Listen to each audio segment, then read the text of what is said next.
next level shows his commitment and desire to succeed. So I wish him well, and I'm sure he will have a big success. And thank you very much. Guys, if I just tell you a little bit about running, this is the end. This is where it gets to. But at the beginning, the way I started itself is just a story. But before I go to that, I've been here in Minneapolis for 1 year. After all that running, and I was coaching some just Olympic level coaching. I was a national coach of Saudi Arabia. I was a national coach of UAE, United Arab Emirates. I coach Aspire Academy in Qatar. I was national junior coach of Qatar. And Olympic Solidarity Program, I was a head coach. So I did a lot of coaching. But last year I visited here in Minneapolis. And I'm a good friend of Mayor Jacob Fry. So when I was coming, and the way we met, that time when I won the World Championships, his house and his school were just next to George Mason, my university. So as a 10-year-old, he used to come to the track and the trails when we were running, and he used to run with us. And he used to run with me at that time. When he was 10 years old, the mayor. Okay, so that's how we know, and that relationship, and he became a good runner, and he went to William and Mary and run 2:16 marathon, and so I knew through that. So when I was coming, I just told him I'm coming to Minneapolis, and we have a very large Somali community here in Minneapolis. So I said, yeah, just stop by and we would just go and run together. I told my wife, I'm gonna run with the mayor, and he's a 2:16 marathoner. And she said, how old is he? I said, well, I don't know, 36, something like that. I said, hey, be careful, you are not the man you used to be, okay? Yeah, you are too old for, running with 35-year-old. So anyway, we run together, and I like the city, and I just told him, wow, I really like this city. And then we just made some interest in maybe just moving or coming here. And he said, why don't you just move here if you really, we just help you. And he introduced me to that foundation where I'm working now, Lobet Foundation, a great non-profit organization, and they do really a good job of, what do you call adventure, and just promoting outside activities, outdoor activities. Yeah, ski and mountain bike is a big deal, and we started running programs. So that's how I came here. Before all this, when I was in Somalia, I was just an active kid who just loved sports, and I was playing soccer. Soccer was my sport. I didn't know anything about running, track and field. I've never seen people running. We didn't have TV in my country in early, 70s and 80s. So one day I ran by mistake. I saw people running, and when I'm playing soccer and I'm playing for a club, my last year of high school, I know I can run. I know I'm fast because when I'm playing, that's what people just tell me, and I see. But so as a joke, some of my friends were just say like, yeah, you always running fast. Can you run with these people? So we just asked them. We just went to the coach and we asked, coach, what? Somebody will look like the coach, the one who's running the program. What's going on? And he said, there's some kind of a tournament running, sports festival coming up, and they're preparing a track team to represent it for the capital city of Somalia. So we're just collecting a team. This is like a time trial. And we just say, can we run with these people? And he said, yeah, it's open race, you can run. And we said, what are they running now? He said, 400 meters. I said, oh, how many laps? It's 400. And he said, 1 lap. So I just ran with them and beat them. I was like, and he was excited. But just when I finished, I was sick. I was throwing up. I didn't feel good. And he told me, oh, you look good. I'm sure you're going to make the team. So we're going to have 2 more trials. So I'm sure you're going to make the team. I told him, listen, I will never run again the rest of my life. I hate it. I'm not going to do it. Anyway, he begged me to do it one more time. And finally, I decided to do one more time. That day I ran. And one guy who was a runner, I met him one time. Somebody told me that guy is a runner. Just came to me after the race and he said, oh man, you're looking good, you really are. And I wish I could help you, but I want you to really, you have a future to continue running. I told him, listen, this was a mistake, I will never run again. Okay, goodbye. Then it came to my mind, why he's saying, I wish I would be here to help you. I said, so where are you going? And he told me, oh, I got a scholarship to go to US. I'm going university in New Jersey. I said, oh, how do you get a scholarship? And I said, because of my running, I got something called, in America they have something called athletic scholarship. So that's why I'm going there. I run 148, whatever, and that's like the requirement, and that's the reason I'm going. I said, are you kidding? You're just going to America because you're running fast. Yeah. I said, that's incredible. You know, I slept that night and I thought about it, and man, so if I just run fast, I'm going to America, and I'm going to get a free education. So that word, there was another word, Olympics. I learned Olympics that day also, the name Olympics.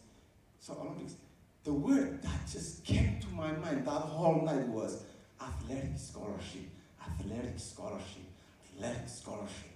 So I got up in the morning, I just said, listen, I need that athletic scholarship. And I hate running, it's not fun, but I'm starting tomorrow. Tomorrow morning I'm starting. That's how I started running. Okay? In 3 years, I got a scholarship from George Mason. You just saw it from there. Okay? The rest is history. I went to the Olympics, 84. That was 1980. 83, I got a scholarship. 84, I ran the Olympics. I was disqualified the final. I was made through the semi-final. And so dreams came true. And sometimes dreams come true really when you have the desire and you work hard and you're ambitious. So I won NCAA 2 times, 85 and 87. I won the 1500 NCAA. So that's that. So really all I can tell you is, guys, people only succeed what they want to succeed in. It's only that what you want to have a desire for. Yeah, so even though I didn't like running, but because I found a good reason to run. I found a good reason to run. That I felt like, you know, with all this feeling of not liking running, I have a good reason. It's worth it. It is worth it. So really, whatever you want to succeed and do in life, and the running you're doing, it has to be worth it. You have to have the passion and the desire. The passion and the desire is what is going to keep you to succeed. Okay? That was the desire, just to start for something I didn't like it. And then it became a passion, and I love it today. Because at this age, I run every day, I'm healthy, I'm fit. I understood what running is all about. And, you know, I wouldn't be able to continue today just to run every day if it's not passion. Because every day it gives me that kick, it gives me the energy and the happiness, to function that day. Every day, every day. The energy and the happiness. I get it from running. So it has to mean something like that to you. It makes, interesting.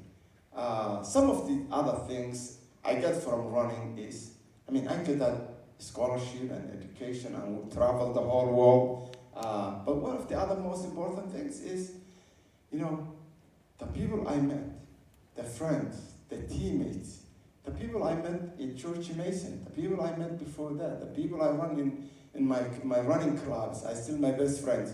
And now where are you sitting? Whoever is sitting next to you is going to be one of your best friends for life. And that's really, really, really important. So that's what running is all about. And, it's that desire that makes you succeed. So when I was in Somalia, did I know anything about running? We didn't have facility. We didn't have track. We still don't have a track in that country. Okay, we didn't have equipment. We didn't have that whole country never had a gym. Okay? But, you're lacking all those things and you still want to succeed. Yeah, fair play. Okay, so one of the funny things is, when I was leaving my country, even equipment, nothing. I raised whatever money I could raise. And, the world was not like this, open where you find even the product if you have the money. So even in my country, there was no running shoes. There was no running shoes coming from overseas or anywhere. So I raised all the money I could raise, all the money. And I bought running shoes. And I just wanted to look good, at least, be respected when I come to US. I come to US, I met the coach, and then the coach asked me, it's 4 o'clock training time, I just show up like this. And I had my shoes, and I'm ready to go, and I'm excited, and he told me, Abdi, just go and get your running shoes. I said, Coach, this is my running shoes. He said, what? That's your running shoes? He said, come, give it to me. He said, this is not running shoes. It's not even shoes. How were you running like with this? He just took it, put it in the trash, and then he gave me a running shoes. I put the running shoes on. I was like, oh man. So this is what running shoes feels like. Cushion and oh my goodness. So you have the desire and the mind to succeed when you don't even have running shoes, you don't have track, you don't have other people who are better than you, or, anything, nothing. It's just a desire, that's all. Yeah. So what I'm saying is, really guys, you have a lot of opportunities here, and sometimes in the US, one of the things I have seen is people take everything for granted. Food is plenty, everything is plenty, the facility is everywhere, coaches and people helping you out everywhere. So it's just like, oh yeah, man. Yeah. And then you complain, we complain, I'm here now, I complain, so many things now. Yeah. And so really take really that opportunity that the America or elsewhere in the world that don't know how people live, and other nations don't really see sometimes that opportunity, and because for them it's normal. Yeah. So really all the advantages and the things you have, guys, really be grateful, take advantage, and I wish you really a great success. And so that's the passion and the desire and the hard work and the dedication and discipline, doing the little things.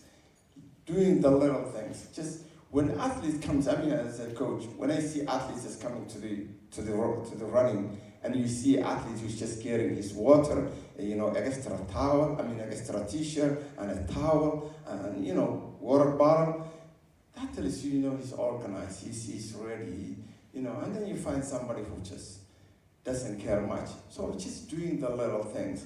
The training, as William mentioned, I don't want to talk about training, the coach knows training, but in general,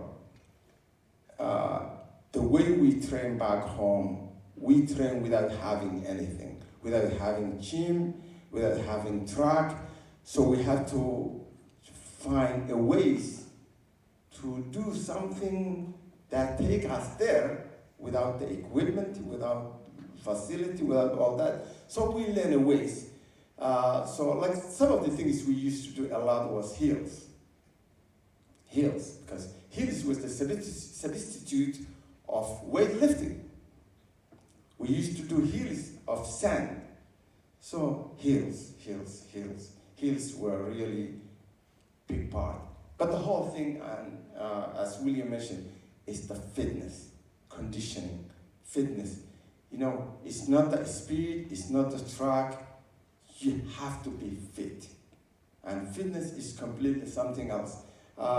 When I started the program, the winter, I'm getting William and a couple of other guys, 10 guys or so. The plan, and even in their mind, was not like, you know, running competitions or anything. It was just, oh, there's a coach, new coach, and he's doing some program, and we just want to be active in the winter. So when we started the program, I just told them, guys, just training without competition it's really boring. And plus, you always learn from the competition, from the running, even if it is time trials. Yeah, you don't gain from just training. You have to do the time trial, you have to run competition. So competition is what trains you to learn so many things, pacing, rhythm, strategies, and tactics. You know, that's, so I say, do you mind, guys, if you run a couple of indoor meets? So we run the indoor meets. We were not doing much of anything, as he said, nothing, just good condition, because we're not training for anything, it's just winter. And he was running 4:30s without doing much of anything. You know, now the kids are, you know, train for 2 months during the corona now. All the 15-year-old go to prep high school. Yeah, 2 times he run now 4:33. Another guy ran for 4:28. So no 1 day of track.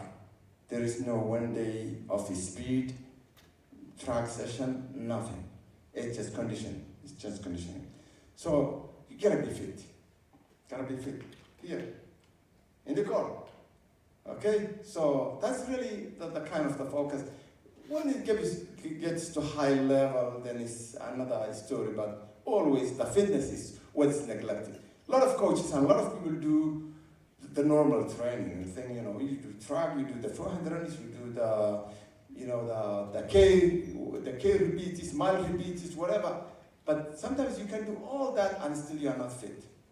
Yeah, so that's the only thing I want to say about, you know, training and focus on little things.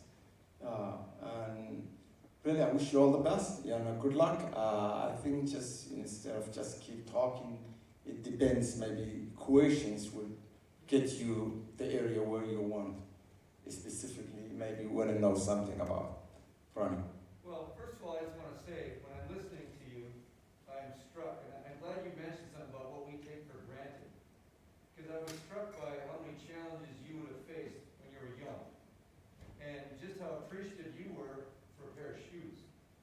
And then think of the goal he had. Think of the motivation. He valued education. He valued the opportunity to come to America. Those are huge values. Think of what you do and what you did, and you sacrificed, and you went ahead with something that you didn't like very well because of that motivation for what you value. And I just think that's tremendous that you had that kind of value. Exactly. And also, actually, the one I didn't mention, the most obstacle and the difficult I had was, you know, when this became my dream, I just told all my friends and, you know, all the kids, you know, I want to go to America, I want to be a world champion, I want to go to the Olympics, blah, blah, blah, blah, blah, blah, blah. And it's something that never happened in my country. That's not something nobody knows. They thought actually I was just going a little bit crazy. And they all told me, you're crazy. Calm down, are you okay? Are you okay? And sometimes you think that maybe I'm not okay, Yeah, because when everybody tells you you're not okay, this is crazy. Where did this come from? So actually the hardest part that sometimes applies to you at your level and your situation is almost that year, I lost all my friends. I just walk away from them, all of them. Because, we were doing other things. We were focused on other things. We had other interests. So when they wanted to do what we were doing, and I'm not doing it, and it seems like I'm the one who is wrong, I have to make the choice. And she said, okay, guys, if this is what you want to do, this is what I want to do. If you guys think I'm crazy, maybe I am, but goodbye. I'm doing my thing. Yeah, so peer pressure is another thing that sometimes really takes you from your footing, So always just have the confidence to do what you think is right and what you think is going to help you in your life. Yeah. Sorry. The thing I guess I want to comment on, you talk about dedication and discipline and desire and heart, but in watching your races, you were also one of the smartest racers I've ever seen. You knew your ability, but talk us through how did you become such a great tactician? Your strategy, your race strategy, it was just brilliant. How did you get to that point where you could be such a smart runner? Just the hard way, really. I'm very tall. The biggest problem I had when I started was, if I go to the middle, always I was falling. Every race I was falling 2 or 3 times because my leg is here and somebody who is gauging me from here think I'm too far and they come and then I'm down. So to stay in the middle was the toughest part. But I try world record, so either I have to go in front or back. I figured out that one. And then I found out, I have better kick than anybody else. That race, you see, if you just time it from there, the last 800 is 145.89. 145.89, the last 800. It is cooking, it is happening. The kitchen is boiling. Okay, 51, the last lap. Okay, so I figured it out. If it is champion, you just have to be in the right position at the right time. But other than that, when I stay back, 2 things I used to get from staying back.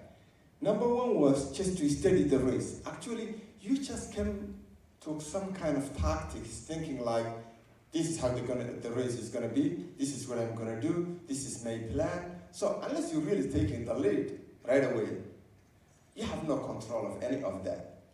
So if the race go out of character, a lot of athletes, they don't know what to do.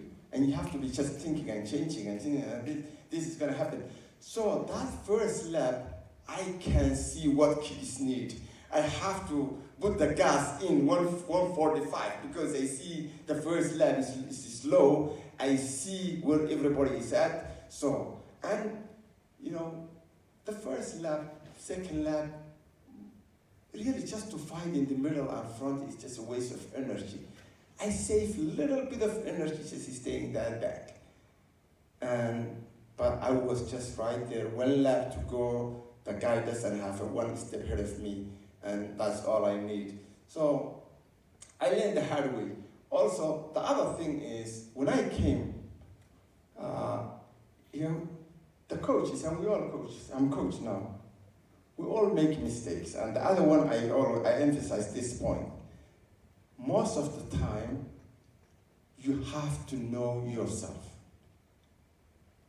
It is not really the coach. There are so many things you can learn yourself. What is good for you, what works for you, than just doing everything that only the the coach tells you to do in the competition. The coach is just giving you scenarios.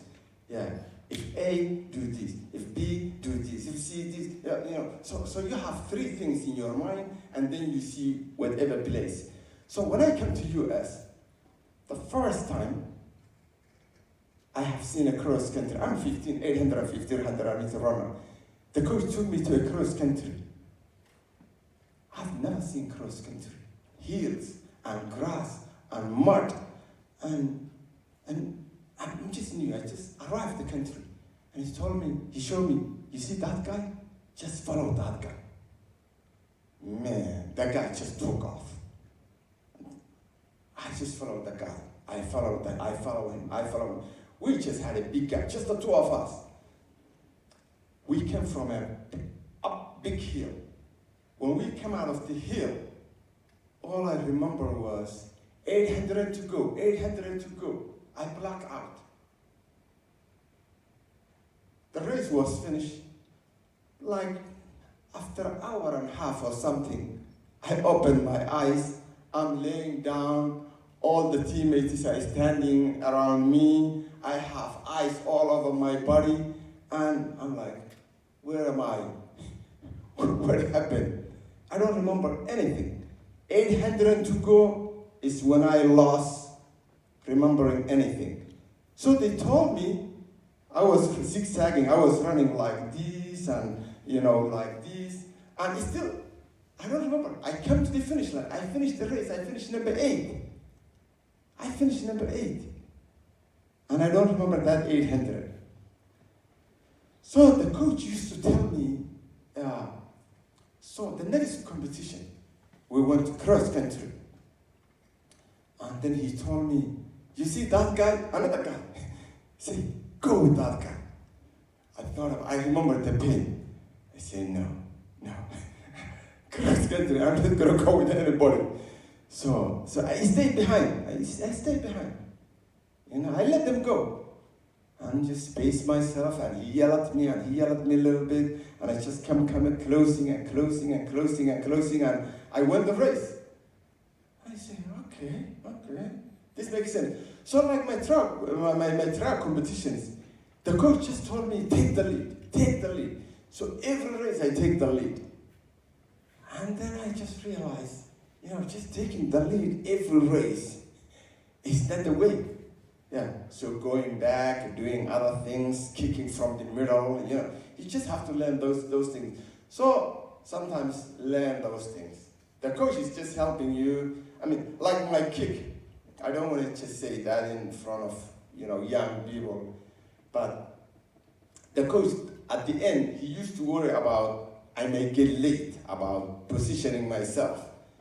So he just say, hey, Abdi, do your thing. I know you're smart, just go, and just do your thing, and don't let any son of a bitch surprise you.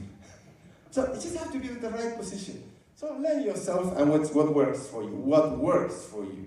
That's very important. Yeah. All right, guys, do you guys have any questions? I've kind of had a few. Do you guys have anything? Crickets. Yeah, go ahead. What was your best tactical race? What was your favorite race that you felt that you raced the best in ever? Actually, that was amazing, really. The World Cup, if you watch, is another one. I Sebastian Coe that you saw there. But every race have a meaning. Your best race, you don't know how to define. That's like, everybody will think, I will say, this is my best race. When I come to US, I went to NCAA indoor. That day, the day we were traveling to Syracuse, I had an exam. And we asked the teacher if he could give me my makeup when I came back from the NCAA. He didn't do it. So I had to stay. The whole team left. The coach stayed with me and said, listen, just when you finish your exam, 3 o'clock, we just go to the airport. I finished my exam. Straight, we went to the airport. It was snowing. We were in between the airport and the university. We couldn't even come back to our house. We couldn't get to the airport. The airport is closed. So at that middle, the coach thought about, say, yeah, also I saw our teammate, his family's house is not too far. Let's go to his house. Maybe we cannot drive. We just went to the house. We stayed that night. We stayed there, and then I got sick. That whole night, and the next morning, and the whole time, I was throwing up. I mean, really sick, really sick. My head is falling. I mean, I cannot eat. Anyway, we got a flight in the morning. We got to Syracuse. When we got there, 1500 was almost ready. So, but by that time, coach made a decision. I'm still throwing up. I'm just terrible situation. He told me, Abdi, just go and lay down somewhere. I said, what about the race? He said, no, you're not running. You're just a bad shape. Just go and sit.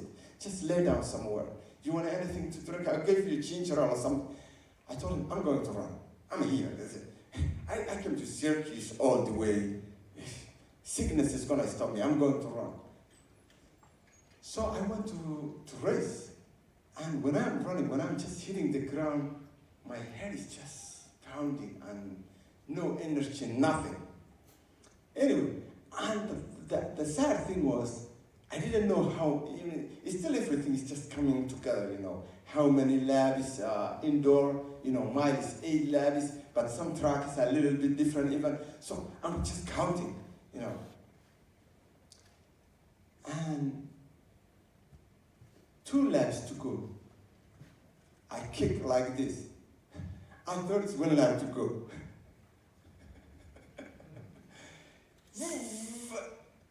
Just when I came to the finish line, it's like, hey, 1 lap to go, 1 lap to go. I kept going. Anyway, 6, I finished 8. That photo of that picture came in the newspaper the next morning. We are 8 people just all leaning like this. Just photo finished 8 guys on the line. But I finished 8. That race and the coach, that is the day I get all the respect. If I complain or say, I have an injury or I have a problem, the coach knows I'm dying. He has to take me to the hospital because he knows I don't complain. And he told me, if you run that race a day like this, you're looking like this and you're feeling like this, you are not human. You are just incredible. So I got the coach's respect. No, he doesn't doubt anything I do. But even that stupid race was one of my best races, anytime I had some issue about the race, I remember that day. And some worse days like that, I say, hey, if I could have done it that day, I can do it today. So it's a little things like that that make a little bit more special about something. Yeah, thank you. Good. Thank you. Yeah. Thank you so